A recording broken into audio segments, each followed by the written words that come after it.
सोचिए, एक ऐसा राजा जिसकी जिंदगी में तलवार सिर्फ हाथ में नहीं रही, बल्कि उसके शरीर पर भी लिखी गई।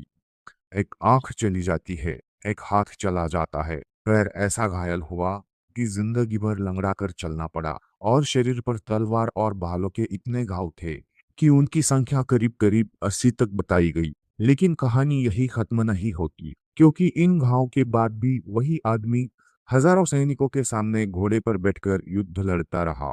उसने मेवाड़ को उत्तर भारत की सबसे शक्तिशाली राजनीतिक ताकतों में से एक बनाया, अलग अलग राजपूत घरानों को एक साथ लाया और आखिरकार उस शासक से टकराया जिसने आगे चलकर मुगल साम्राज्य की नींव मजबूत की। उस आदमी का नाम था महाराणा संग्राम सिंह, यानी राणा सांगा। आज हम सिर्फ यह नहीं देखेंगे कि उन्होंने कितनी लड़ाइयाँ जीती, हम यह भी समझेंगे कि उनका असली कमाल क्या था, उनकी सबसे बड़ी गलती कहाँ हुई, खानवा में बाबर क्यों जीता, और उनसे जुड़ी इतिहास की बातें। तो चलिए कहानी शुरू करते हैं उस समय से जब खुद राणा सांगा अभी राणा नहीं बने थे। राणा सांगा का पूरा नाम संग्राम सिंह था। वे मेवाड़ के सिसोदिया राजवंश से थे। उनके पिता राणा रायमल थे। उनके जन्म वर्ष को लेकर स्रोतों में थोड़ा अंतर मिलता है। कई स्रोत 1482 बताते हैं, तो जबकि कुछ 1484 के आसपास का वर्ष देते हैं। इसलिए इस मामले में किसी एक तारीख को अंतिम सत्य मानना ठीक नहीं होगा। अब सोचिए, एक तरफ राजघराना था और दूसरी तरफ सिंहासन की लड़ाई। संग्राम सिंह के सामने उनके अपने भाई थे। सत्ता का सवाल इतना आसान नहीं था। राजा का बेटा है तो राजा बन जाएगा। उस समय राजघरानों में उत्तराधिकार की लड़ाई खुद एक युद्ध बन सकती थी। बाद के ऐतिहासिक परंपराओं में यह भी बताया गया है कि भाइयों के संघर्ष के दौरान संग्राम सिंह को चोटें लगी और उन्होंने कुछ समय के लिए मेवाड़ से दूर रहना भी स्वीकार किया। एक आंख होने की कहानी भी इसी दौर से जोड़ी जाती है। हालांकि अलग अलग स्रोत इस घटना को अलग अलग तरह से बताते हैं। यानी सिंहासन पर बैठने से पहले ही उनके शरीर ने युद्ध का स्वाद चख लिया था, और 1509 के आसपास जब मेवाड़ की गद्दी पर आए तब उनकी असली परीक्षा शुरू हुई। राणा सांगा की सबसे बड़ी उपलब्धि सिर्फ यह नहीं थी कि वे बहादुर योद्धा थे। उनकी असली ताकत थी लोगों को साथ खड़ा करना। राजपुताने में कई बड़े बड़े राज्य और वंश थे। सबकी अपनी राजनीति थी, अपनी दुश्मनियां भी थी, और अपने हित थे। लेकिन राणा सांगा जी ने एक ऐसी शक्ति खड़ी की जिसमें अलग अलग राजपूत घरानों के साथ दूसरे क्षेत्रीय शासक और अफगान सरदार भी उनके साथ आए। याद रखिए, इसे आधुनिक अर्थों में एक देश की एक सेना समझना गलत होगा। यह एक राजनीतिक सैन्य गठबंधन था जिसमें अलग अलग शासक अपने हितों के साथ राणा सांगा के नेतृत्व में मिले थे, और धीरे धीरे मेवाड़ की शक्ति राजस्थान से आगे मालवा, गुजरात की सीमा और उत्तर भारत के दूसरे हिस्सों तक महसूस होने लगी। यह वही समय था जब राणा सांगा सिर्फ मेवाड़ के राजा नहीं रहे, वे उत्तर भारत के राजनीति में एक निर्णायक शक्ति बन चुके थे। अब सामने था दिल्ली का लोधी सुल्तान इब्राहिम लोधी। राणा सांगा और इब्राहिम लोधी के बीच संघर्ष कई चरणों में हुआ। इनमें सबसे प्रसिद्ध था खाटोली का युद्ध। इस युद्ध में राजपूत सेना ने लोधी सेना को बड़ी टक्कर दी और राणा सांगा की बड़ी जीत हुई, लेकिन जीत की कीमत भी लगी। कहा जाता है कि इसी युद्ध में सांगा का एक हाथ बुरी तरह घायल हुआ और उनका शरीर भी गंभीर रूप से क्षतिग्रस्त हुआ। आधिकारिक शैक्षिक सामग्री में खाटोली की लड़ाई के संदर्भ में उनके हाथ खोने और जीवन भर लंगड़ाने का उल्लेख मिलता है। एक राजा जीतकर लौटा है, लेकिन वह पहले जैसा नहीं रहा। उसका शरीर टूटा है, लेकिन उसका हौसला वह अभी भी खड़ा है। अब यही वह जगह है जहां राणा सांगा की कहानी सिर्फ योद्धा की कहानी नहीं रह जाती। यह उस मानसिकता की कहानी बन जाती है जिसमें हार या चोट को अपनी पहचान नहीं बनने दिया जाता। बाद के वर्षों में उन्होंने इब्राहिम लोदी को फिर चुनौती दी और धौलपुर के संघर्षों में भी सफलता हासिल की। राणा सांगा की सबसे चर्चित सफलताओं में से एक थी मालवा के सुल्तान महमूद खिलजी द्वितीय के खिलाफ उनका अभियान। 1519 के आसपास गागरोन के युद्ध में सांगा ने महमूद खिलजी की सेना को हराया, सुल्तान को बंदी बना लिया। बाद की परंपराओं में इसे राणा सांगा की बड़ी सैन्य उपलब्धि के रूप में याद किया जाता है। लेकिन यहाँ एक बात समझना जरूरी है, मध्यकालीन राजनीति हमेशा दुश्मन हमेशा दोस्त वाली नहीं थी। एक राजा दूसरे से युद्ध करता था, फिर भी राजनीतिक कारणों से समझौता भी कर सकता था। इसलिए राणा सांगा की कहानी को केवल एक धर्म बनाम दूसरे धर्म के चश्मे से देखने पर उस समय की असली राजनीति समझ में नहीं आती। उनकी लड़ाइयों के पीछे सत्ता, क्षेत्र, प्रतिष्ठा, उत्तराधिकार और प्रभाव सब कुछ काम कर रहा था। और यही वजह है कि उनके साथ राजपूतों के अलावा अफगान और मुस्लिम सरदार भी जुड़े। उनके गठबंधन का सबसे प्रसिद्ध नाम था हसन खान मेवाती। यानी राणा सांगा का राजनीतिक नेतृत्व सिर्फ एक जाति या एक छोटे इलाके तक सीमित नहीं था। अब यहाँ राणा सांगा के व्यक्तित्व का वह हिस्सा आता है जिसे सबसे ज्यादा याद किया जाता है।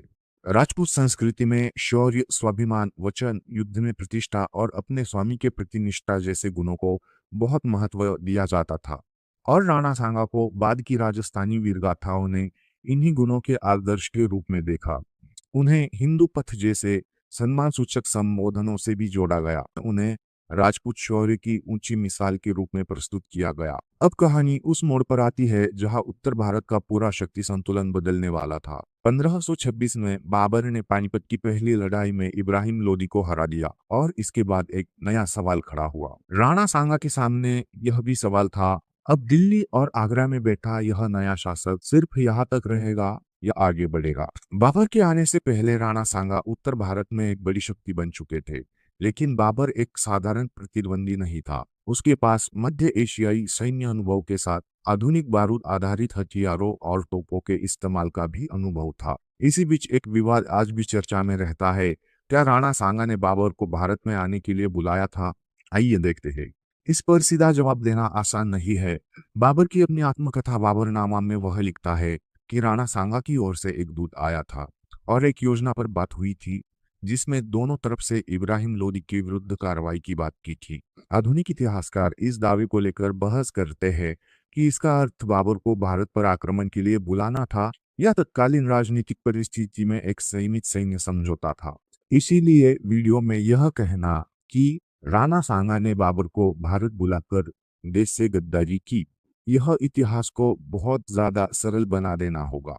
राजनीति में उस समय राणा का उद्देश्य लोदी शक्ति को कमजोर करना भी हो सकता था, लेकिन यह उतना ही महत्वपूर्ण है कि बाबर ने भारत छोड़कर वापस जाने के बजाय यह स्थायी सत्ता स्थापित करने का रास्ता चुना और यही से दोनों के हित सीधे टकराने लगे। 1527 में खानवा से पहले बयाना का संघर्ष हुआ। राणा सांगा की सेना ने बयाना पर दबाव बनाया और मुगल पक्ष को गंभीर झटका दिया। बयाना की इस सफलता ने बाबर की सेना का मनोबल प्रभावित किया। बाद की ऐतिहासिक व्याख्याओं में इसे खानवा से पहले राणा सांगा की एक बड़ी सफलता माना जाता है। अब बाबर समझ चुका था कि सामने सिर्फ कोई क्षेत्रीय राजा नहीं है, सामने एक विशाल राजपूत गठबंधन है और उसका नेतृत्व एक ऐसा आदमी कर रहा है जो पहले ही कई युद्ध से गुजर चुका है। 16 मार्च 1527 खानवा के मैदान में राणा सांगा और बाबर की सेनाएं आमने सामने थी। एक तरफ ऐसी सेना थी जिसकी ताकत उसकी संख्या, घुड़सवारों, हाथापाई और सीधे आक्रमण में थी।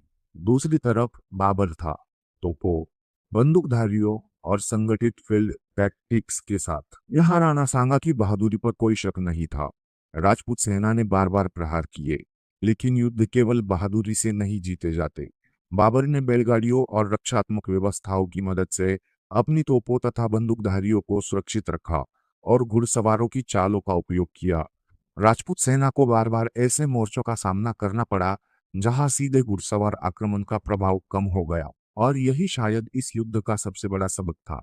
राणा सांगा के सैनिक भी कम बहादुर नहीं थे, लेकिन युद्ध की तकनीक बदल रही थी। तलवार और भाले का साहस तो था, लेकिन सामने बारूद की ऐसी व्यवस्था थी जिसने युद्ध का तरीका ही बदल दिया। खानवा में अंततः बाबर विजयी रहा। राणा सांगा घायल हुए और उन्हें युद्ध भूमि से बाहर ले जाया गया। लेकिन कहानी यहाँ भी खत्म नहीं होती।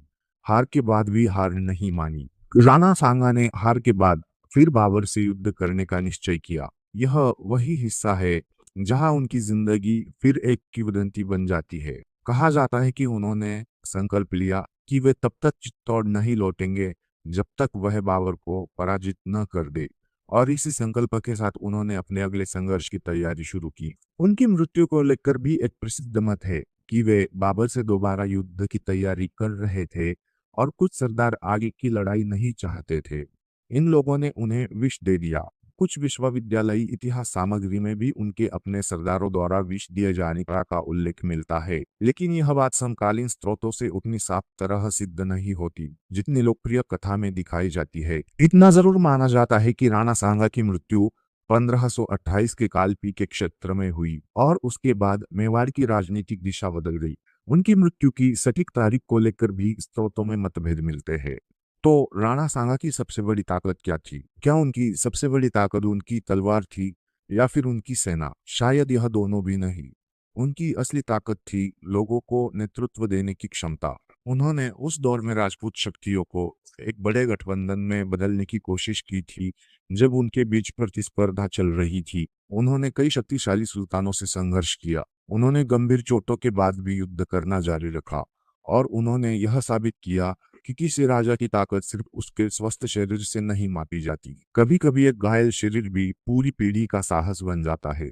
लेकिन उनकी कहानी हमें और एक सबक देती है। राणा सांगा की कहानी सुनाते समय सिर्फ यह कहना आसान है कि वे महान थे और बाबर ने उन्हें धोखे से हरा दिया, लेकिन इतिहास इतना आसान नहीं है। खानवा में बाबर की तोपें और युद्ध व्यवस्था महत्वपूर्ण थी। राजपूत पक्ष के पास साहस की कमी नहीं थी, लेकिन बदलती सैन्य तकनीक का सामना करना चुनौती थी। इसी तरह सिलहड़ी के कथित विश्वासघात की कहानी भी बहुत लोकप्रिय है, लेकिन आधुनिक इतिहास लेखन में इस पर सवाल उठाए गए हैं। कुछ इतिहासकार मानते हैं कि सिलहड़ी के खानवा में राणा सांगा को धोखा देने की कथा बात की रचना हो सकती है, लेकिन उनके समर्थन में समकालीन प्रमाण पर्याप्त स्पष्ट नहीं है। इसीलिए किसी भी वायरल कहानी को सीधे इतिहास मान लेना सही नहीं होगा। वीरता का मतलब सिर्फ जीतना नहीं होता। कभी कभी वीरता का मतलब यह भी होता है कि शरीर बार बार टूटे, हालात बदल जाए, सामने वाला अधिक आधुनिक हथियार लेकर आए, फिर भी आदमी अपने विश्वास और सम्मान के लिए आखिरी दम तक खड़ा रहे। राणा सांगा 1528 में चले गए, लेकिन उनकी कहानी नहीं गई, क्योंकि राजस्थान की लोक स्मृति में वह एक राजा नहीं बने। वे उस योद्धा के प्रतीक बन गए जिसने सत्ता से ज्यादा प्रतिष्ठा को महत्व दिया, जिसने अपने समय की सबसे बड़ी सैन्य शक्तियों को चुनौती दी, जिसने इतनी चोटें खाने के बाद भी अपने आप को युद्ध से अलग नहीं किया। राणा सांगा को इतिहास ने खानवा की हार से याद नहीं रखा। इतिहास ने उन्हें उस आदमी के रूप में याद रखा जिसने हार से पहले ही अपनी जिंदगी की सबसे बड़ी लड़ाइयां जीत ली थी। एक आंख खोकर, एक हाथ खोकर, शरीर पर इतने घाव लेकर, पैर को बुरी तरह घायल होते हुए भी मैदान में खड़े रहे, क्योंकि कुछ योद्धाओं की पहचान उनकी आखिरी जीत से नहीं होती, बल्कि इस बात से होती है कि कितनी बार गिरकर भी दोबारा खड़े हुए। और राणा सांगा की कहानी शायद इसी वजह से आज भी जिंदा है। अगर आपको यह वीडियो पसंद आई हो, चैनल को सब्सक्राइब करें ताकि आने वाले समय में आपको ऐसी कहानियां सुनने को मिले और हमें भी आपके लिए प्रस्तुत करने के लिए मोटिवेशन मिले। मिलते हैं नेक्स्ट किसी वीडियो में। तब तक के लिए जय हिंद, जय भारत, धन्यवाद।